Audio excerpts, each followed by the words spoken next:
Hi everyone, now we're getting close to Easter and you know what that means, right? Eggs. No, 2 weeks off school. no. It means we're going to begin telling you about the most important event in the history of the world. Now this really super important event that we'll talk about in a week or two happened around the time of a festival that the Jewish people, that's the people that lived in Israel, called the Passover. And they still do today too. At some point we'll look back and tell you all about how the festival of Passover started and what happened with Moses back in the Old Testament. But with not long to go before the festival, Jesus came to a little town called Bethany, where some friends of his lived. His friends were called Lazarus, Martha, and Mary, and they were all brothers and sisters. Lazarus was one of the people who Jesus raised from the dead. Hold it, Jesus raised people from the dead? Yes, that's right. Not only did Jesus heal people from all kinds of sickness and disease, but the Bible also shows how he proved he was God's son by actually bringing people who were dead back to life. We need to tell you the full story about Lazarus another time, but briefly, Lazarus was a friend of Jesus who was really sick. So his sisters Mary and Martha sent for Jesus. They knew he could heal the sick. Now there were no phones or emails in those days, so they had to send a messenger to go and find Jesus.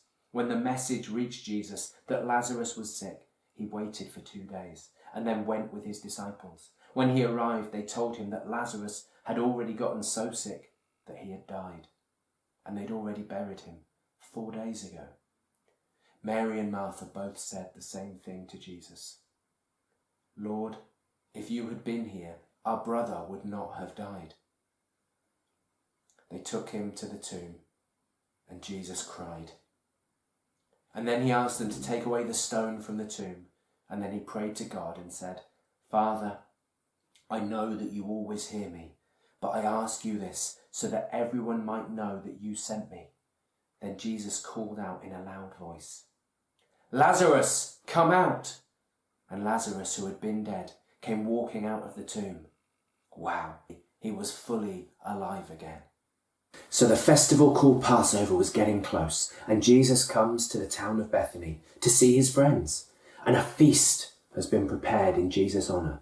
Well, if you knew that the Son of God was coming to town, the man who had made you alive after you died, or your brother alive, you'd want to welcome him with quite a spread, wouldn't you? Lazarus was sat at the table with Jesus. Martha was serving them food. Martha always liked to be busy. There's another story to tell you about her another time. But Mary came and washed Jesus' feet. Wait, what? Foot washing? Okay, imagine you need to go on a journey and there's no car and you have to walk. And you don't have walking boots and nice socks, you've got basic leather sandals. When you arrive, you're hot, you're tired, your feet ache, they're dusty, maybe a bit smelly. Wouldn't it be nice to wash your feet and relax a bit? Well, the ancient Jews certainly thought so. Way back in the Old Testament, when the Lord visited Abraham with his angels, the first thing Abraham did was offer to fetch water so they could wash their feet. And then he offered them food. When King David sent his servants to ask Abigail to marry him, the first thing she did was offer to wash their feet. Now, if you wanted to go really over the top with your foot washing for a really important person, what would you do? Maybe you'd have a bowl with soapy water and a nice fluffy towel, and you'd wash their feet and then you'd dry them, and then maybe for good measure, you'd spray a little bit of perfume on them. That'd be amazing. But Mary didn't do that. She knelt down and took a big bottle of perfumed ointment that was crazy expensive. The Bible says it was worth a year's wages. She opened it up and took some out and put this crazy expensive perfumed ointment on Jesus' feet. We're told that the whole house smelled like the perfume. It was so strong. And then she had to dry his feet. Did she use a nice soft towel? No. She took her long hair and used it to wipe his feet. Wow. This was pure worship. We can read elsewhere in the Bible that Mary had sat at Jesus' feet before, listening to his teaching. She had a pretty good idea who he was. She'd watched her brother die and then a few days later heard Jesus command him to come out of his tomb and see him walk out completely alive. And here was her brother, sat down next to Jesus now at the table. We don't know how long Mary had saved up to buy all that perfume, but it was really expensive and so super strong that it was often used when someone had died. Bodies weren't buried very often. They were wrapped up and put in a cave, and they would put perfume like this on them to stop the smell getting around. But here she was, kneeling before the Son of God, pouring it out over his feet. One of Jesus' disciples, Judas Iscariot, remember Judas, his name will come up again over Easter, was also there, and he complained to Jesus, look at what she's done. That perfume could have been sold and used to look after the poor. Doesn't she know how much it's worth? But Jesus could see right through Judas. Judas didn't care about the poor. He was a thief and was thinking about ways that he could get hold of that money for himself. Jesus said, there will always be poor people that need your help, but you will not always have me. She has prepared me for my burial. More death. Jesus said that Mary was preparing him ready to be buried. He knew the reason for him coming to earth was not just to live, but also to die. He died in our place, and we'll hear more about that over the next couple of weeks. But for today, what I want to focus on is 3 things. Number 1, do you know who Jesus is? We've shared stories with you about Jesus on Sunday Club Live for almost a year now.